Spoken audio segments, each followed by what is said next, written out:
Assalamualaikum warahmatullahi wabarakatuh. Salam sejahtera untuk kita semua. Kembali di channel YouTube saya. Hari ini saya akan membahas materi tentang dasar HTML.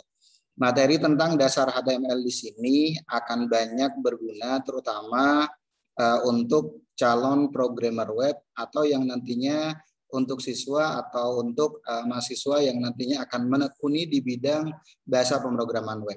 Meskipun sekarang banyak framework yang nantinya bisa kita gunakan, contohnya seperti CI atau CodeIgniter, atau kita bisa menggunakan Laravel ataupun yang lain-lainnya. Tapi di dalamnya pasti ada yang namanya codingan atau source code yang notabene berbau HTML itu sendiri. Makanya skill dari HTML itu sendiri perlu difahami oleh programmer web itu sendiri. Oke, untuk materi hari ini saya akan membahas materi tentang dasar dari HTML. Untuk sub CPMK di materi hari ini, bahan kajian yang nantinya sub CPMK yang nantinya akan saya bahas, mahasiswa nanti diharapkan dapat menguasai dasar pemrograman HTML, mulai dari ada istilah tag yang ada di HTML itu sendiri, selanjutnya ada elemen dan atribut, selanjutnya yang perlu kita pahami adalah struktur dasar dari bahasa pemrograman HTML itu sendiri. Struktur dasar dari bahasa pemrograman web, khususnya kalau kita menggunakan HTML. Dan selanjutnya nanti saya akan masuk ke bagaimana caranya membuat tabel di HTML itu sendiri, terutama yang nantinya akan banyak digunakan untuk pembuatan laporan dan yang lain-lainnya, atau untuk menampilkan sesuatu yang nantinya terkait dengan tabel itu sendiri. Untuk materi yang nantinya akan kita diskusikan di materi pertemuan ini, mulai dari konsep dasar web, berikutnya ada konsep HTML. HTML itu apa? Ini yang nantinya akan saya bahas. Selanjutnya kita masuk ke tag, elemen, dan atribut yang ada di HTML itu sendiri. Berikutnya ada struktur dasar dari HTML yang perlu kita pahami supaya nanti kerangka dasarnya kita pahami dari awal. Selanjutnya ada fungsi tag yang ada di HTML itu sendiri yang nantinya bisa kita gunakan. Berikutnya materi ke-6 kita akan diskusi tentang format teks. Contohnya kita akan membuat teks tersebut dalam bentuk tebal, contohnya bentuknya tebal, atau contohnya dicetak miring, ataupun yang lain-lainnya. Terakhir nanti kita masuk ke materi tentang membuat tabel dengan menggunakan HTML. Oke, langsung saja saya akan membahas materi pertama tentang konsep dasar web. Kalau berbicara tentang web, berarti kita berbicara tentang bahasa pemrograman web. Web tersebut nanti akan atau bahasa pemrograman web tersebut atau aplikasi yang bentuknya dalam bentuk web nanti akan kita akses dari browser. Tentunya agar nanti bisa diakses oleh banyak orang, kita harus koneksi ke internet.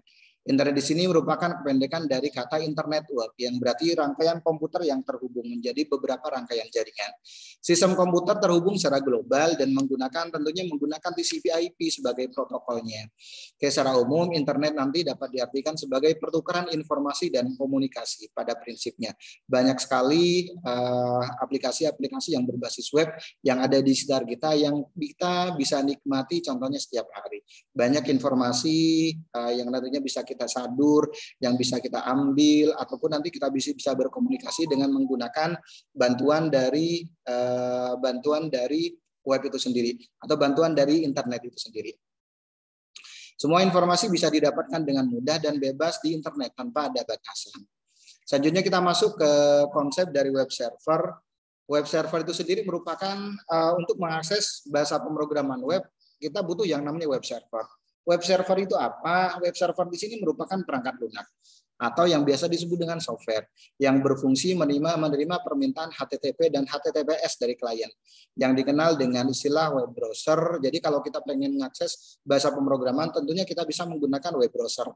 Contoh seperti Mozilla, Firefox, bisa menggunakan Google Chrome, bisa menggunakan Safari, atau nanti bisa menggunakan browser-browser yang lainnya.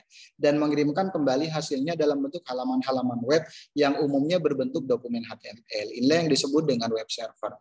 Server web yang terkenal contohnya agar nanti kita bisa mengakses di browser, ada server web yang perlu kita install, yang perlu kita gunakan. Ada beberapa web server yang bisa kita gunakan, contohnya seperti Apache, web server antar platform. Jadi ini yang banyak digunakan terutama di sistem operasi Linux biasanya. Oke, apa aja di sini ada di sum contohnya, atau PHP triad cuma di ini sifatnya discontinue, atau apa aja dua triad. Cuma yang banyak digunakan biasanya sum. Selanjutnya kalau di Windows ada yang namanya Internet Information Service. Oke, ini hanya berjalan di Windows. Oke, selanjutnya konsep dari HTML. Kita masuk ke konsep dari HTML. Hypertext Markup Language merupakan gabungan dari dua istilah, yaitu hypertext dan markup language. Maksudnya apa? Hypertext yaitu dokumen berisi tautan yang memungkinkan pengguna terhubung ke halaman lain. Jadi ada istilah linknya ya. Gitu. Selanjutnya, sedangkan markup language merupakan bahasa komputer yang terdiri dari sekumpulan kode untuk mengatur struktur dan menyajikan informasi. Jadi HTML di sini merupakan bahasa markup untuk membuat struktur halaman website. Gampangnya seperti itu. Oke, kode lengkap di HTML lengkap kurang lebih ada 3 komponen ini. Yang pertama ada tag, ada atribut, dan ada elemen. Merupakan 3 komponen utama dalam HTML.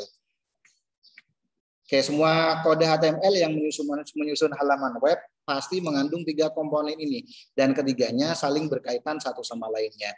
Elemen tersusun dari tag dan objek yang ada di apitnya, sedangkan atribut memberikan informasi tambahan di dalam tag. Contoh seperti yang ada di depan ini, kita menggunakan teks pembuka, contohnya tag pembuka ada A di sini dan ditutup dengan /A.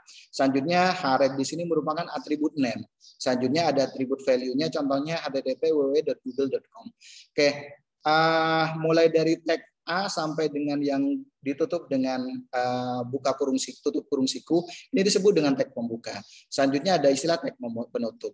Oke, tag pembuka dan tag penutup di sini atau atribut tag pembuka dan atribut value di sini disebut dengan elemen. Pada prinsipnya kurang lebih seperti itu.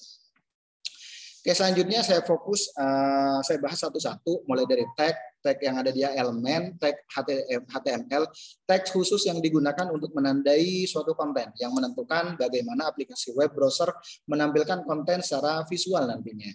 Kayak konten yang dimaksudkan contohnya dapat berupa teks atau gambar atau audio contohnya, atau bentuknya adalah video. Tag HTML terdiri dari contohnya ada tag pembuka dan tag penutup yang pada umumnya ya, di mana di antara kedua tag tersebut terdapat konten. Jadi di dalamnya nanti bisa diapit dengan yang namanya konten. Contoh ada tag pembuka, selanjutnya konten yang ditampilkan apa, selanjutnya ditutup dengan tag penutupnya. Biasanya tag pembuka dan tag penutup di sini biasanya sama. Perbedaannya kalau yang tag penutup nanti ditutup dengan tambahan slash. Contohnya seperti ini, saya menggunakan teks B, ini adalah tulisan tebal. Jadi ditutup B-nya, selanjutnya ditutup juga B-nya dan ada tanda slash-nya sebagai penutup. Jadi otomatis nanti pada waktu ditampilkan yang tampil adalah tulisan tebal untuk yang ini, untuk yang tag HTML yang nantinya akan ditampilkan ini. Oke, selanjutnya ada tag HTML dan fungsinya. Ada banyak sebenarnya tag HTML dan fungsinya yang nantinya bisa kita gunakan. Ada contohnya kalau kita menggunakan editor, contohnya menggunakan Visual Studio Code, biasanya ada doc tab. Di sini menentukan jenis dokumennya. Ada HTML, biasanya pembuka dan penutup HTML. Selanjutnya ada heading, menentukan informasi halaman. Selanjutnya title, di sini menentukan judul halaman.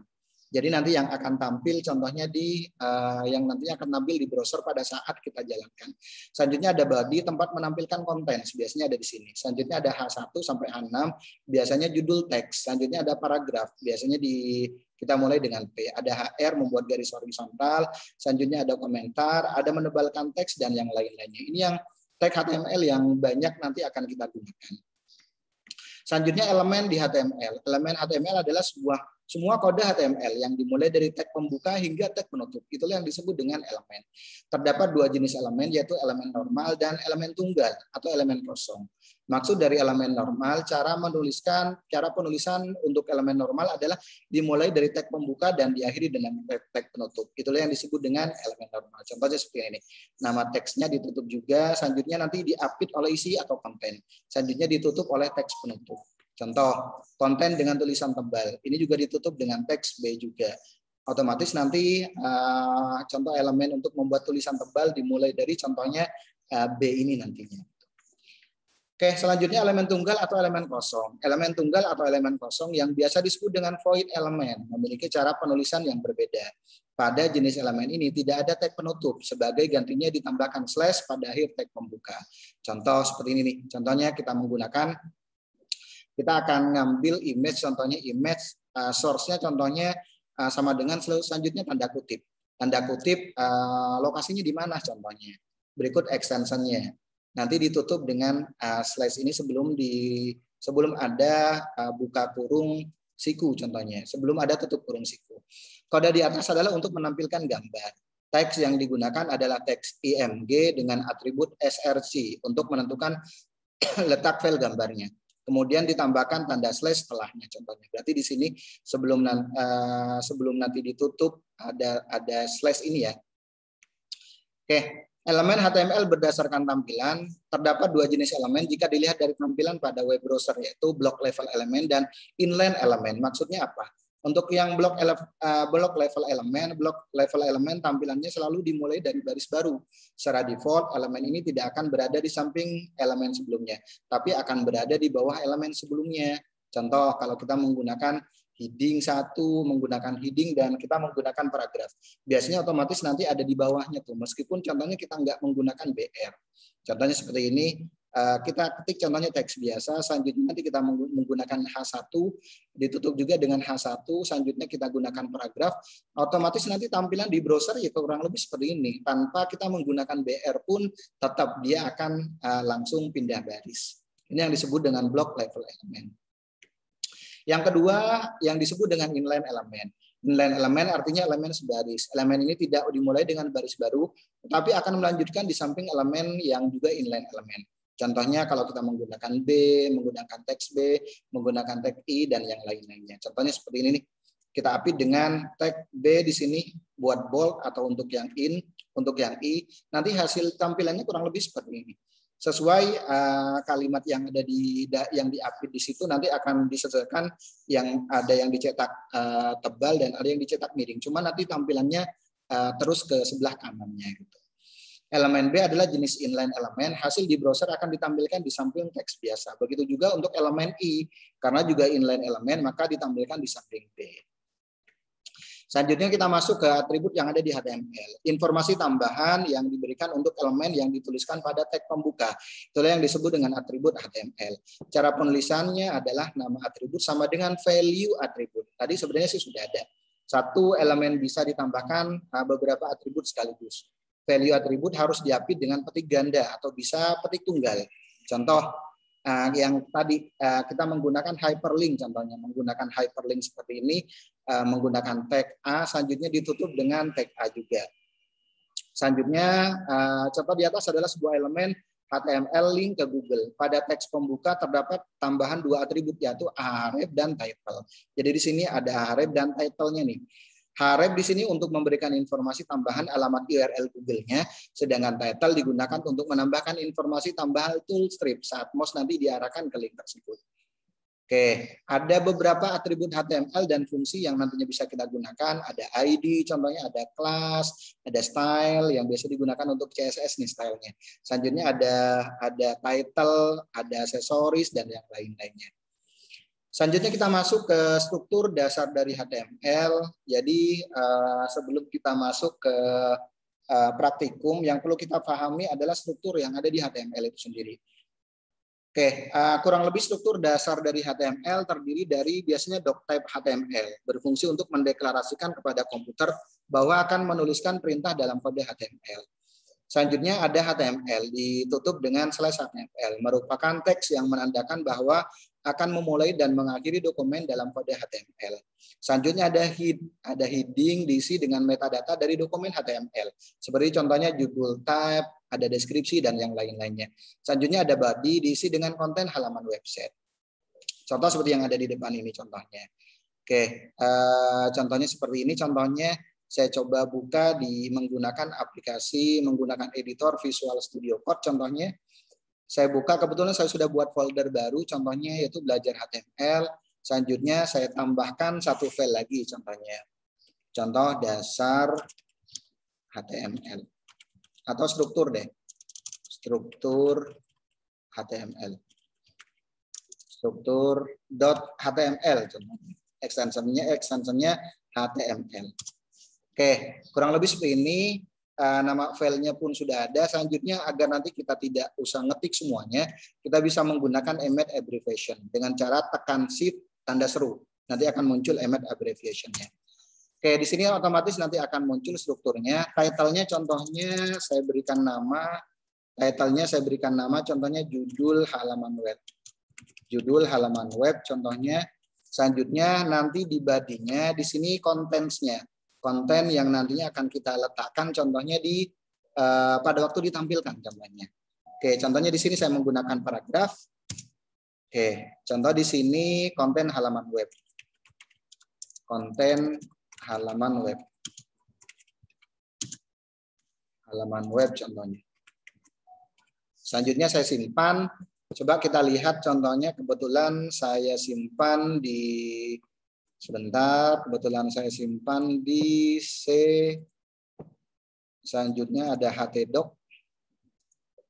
Saya simpan di sini.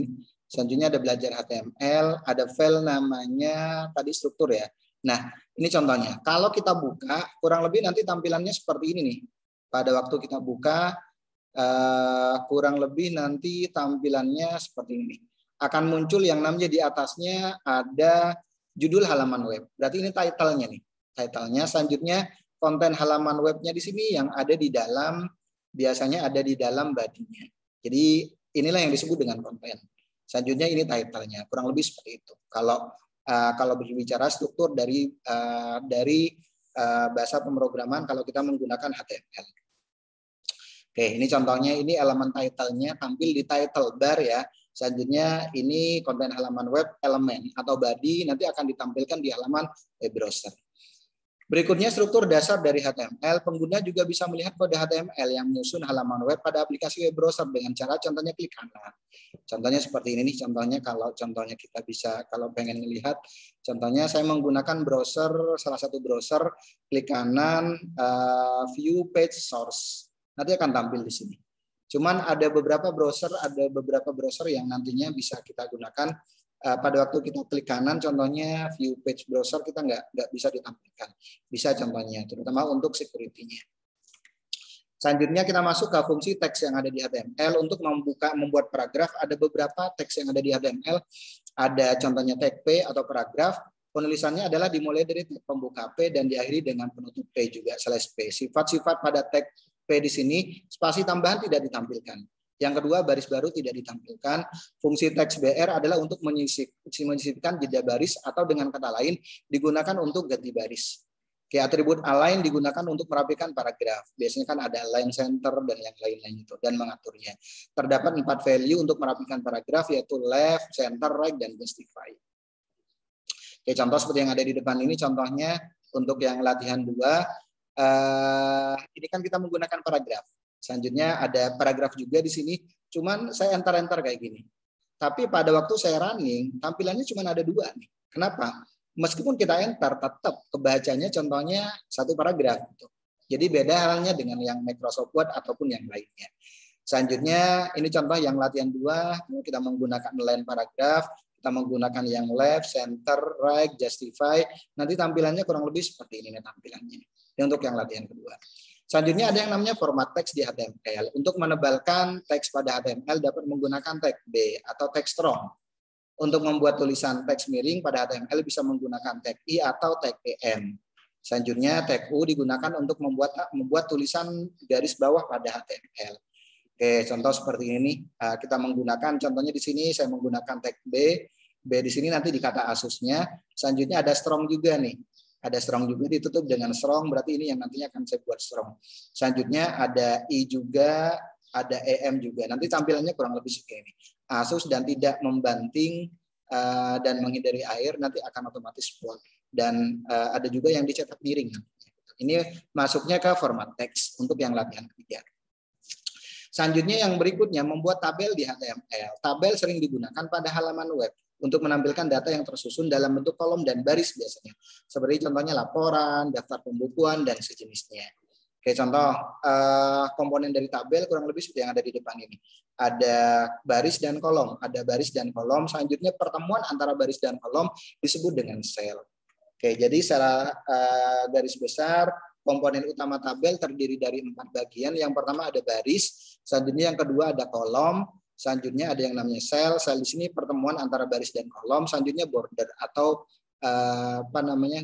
ketebalan dari garis itu sendiri.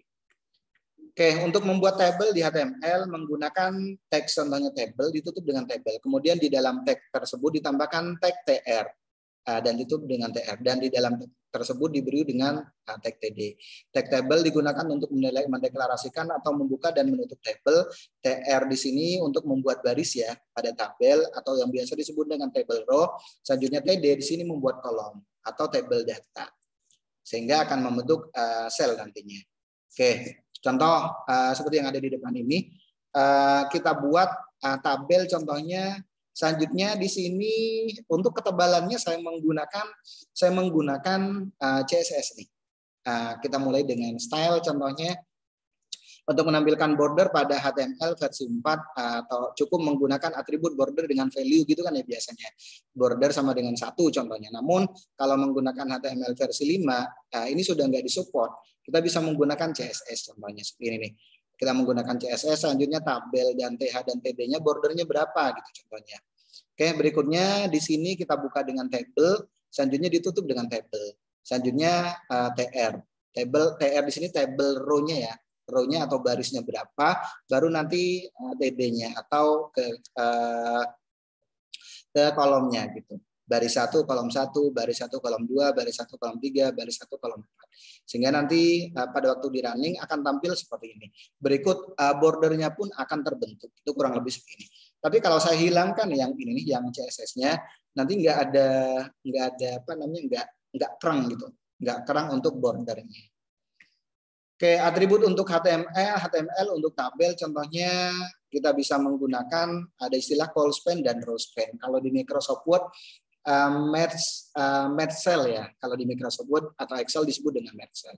Atribut call span dan row span memiliki fungsi yang sama seperti fungsi merge pada Microsoft Word, yaitu menggabungkan sel pada HTML. Atribut row span digunakan untuk menggabungkan beberapa baris dalam satu kolom, tapi kalau yang call span dia digunakan untuk menggabungkan menggabungkan kolom. Atribut ini adalah atribut khusus untuk tag, TD, dan TH. Value dari atribut ini adalah jumlah baris yang ingin digabungkan berupa angka nantinya. Atribut call span digunakan untuk menggabungkan beberapa kolom dalam satu baris. Sama seperti row span, value untuk atribut ini adalah berapa jumlah kolom yang ingin digabung.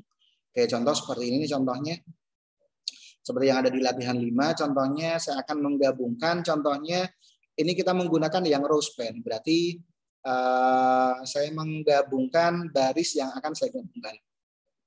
Contohnya di sini nih, di sini row span-nya 3. Pada baris ke-28 yang ini nih, menggunakan row span, artinya baris yang ingin digabungkan ada 3. Row span diletakkan di baris pertama karena kita menggabungkan baris 1 hingga baris ketiga.